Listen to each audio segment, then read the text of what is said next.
On démarre avec... Le soleil. Très bien. Justement, avec le Conseil des ministres tenu ce mercredi, le soleil nous en parle et nous signale que le président de la République a appelé à un consensus autour de la valeur travail. La mise en œuvre diligente du plan Sénégal émergent et la généralisation des centres d'hémodialyse dans le pays sont aussi d'autres décisions issues de ce Conseil des ministres, abordant le point de sa communication portant sur la gratuité de la prise en charge des malades insuffisants rénaux.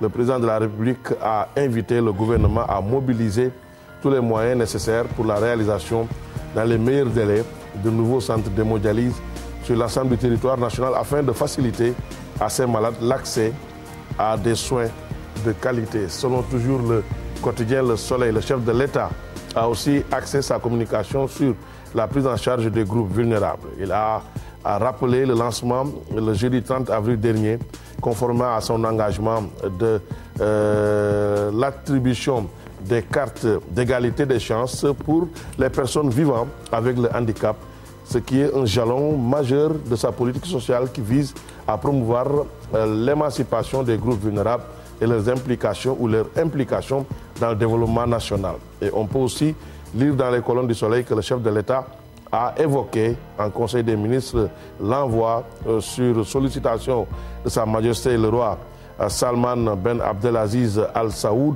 roi d'Arabie Saoudite, l'envoi d'un contingent de 2100 djambars en Arabie Saoudite. Selon le président de la République, cette décision confirme la solidarité agissante de notre pays au peuple saoudien, amis et frères, mais également l'engagement indéfectible du Sénégal à œuvrer pour la paix et la sécurité partout à travers le monde. Après le soleil, nous allons parcourir Sud Quotidien. Sud Quotidien qui revient aussi sur le communiqué du Conseil des ministres qui a laissé une bonne place à l'apaisement du climat social avec la suspension du mot d'ordre de grève des syndicats d'enseignants. Le président a aussi exprimé sa satisfaction suite à la suspension du mot d'ordre de grève de certains syndicats et appelle les autres à s'inscrire dans la même dynamique. Après Sud Quotidien, c'est le Populaire qui aborde le sujet lié justement à la crise scolaire. Mais le Populaire semble vouloir rassurer tout le monde et nous annonce que le QSEMS est rentré dans les rangs avec une suspension de leur mot d'ordre de grève. C'était le dernier syndicat des enseignants encore en grève, rappelle le Populaire qui nous dit que la question de l'indemnité de logement est mise en stand-by.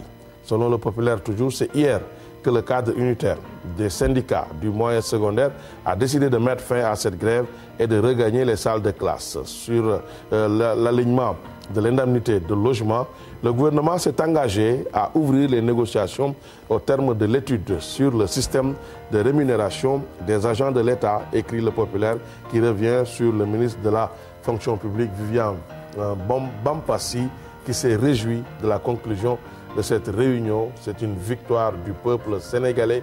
Après plusieurs heures d'échanges sur le procès verbal, nous nous sommes engagés sur ces décisions avec des délais et des échéanciers précis et nous avons signé ce PV, ce procès verbal qui mentionne par la même occasion la suspension par le QSEMS du mot d'ordre de grève, a dit le ministre de la fonction publique Viviane Bampassi dans les colonnes du quotidien du groupe Com7. Après le Populaire, Rewmi Quotidien, avec un tout autre sujet, Rewmi qui nous parle du pillage des ressources marines du Sénégal et nous explique comment opère la mafia chinoise qui pille les côtes sénégalaises.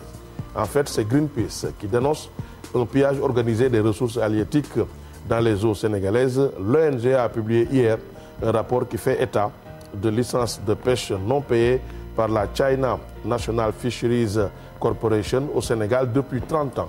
Entre 2000 et 2014, ces licences de pêche non payées sont évaluées à plus de 371 millions de francs CFA, écrit Rewmi Quotidien, qui revient sur le titre de ce rapport de l'ONG Greenpeace.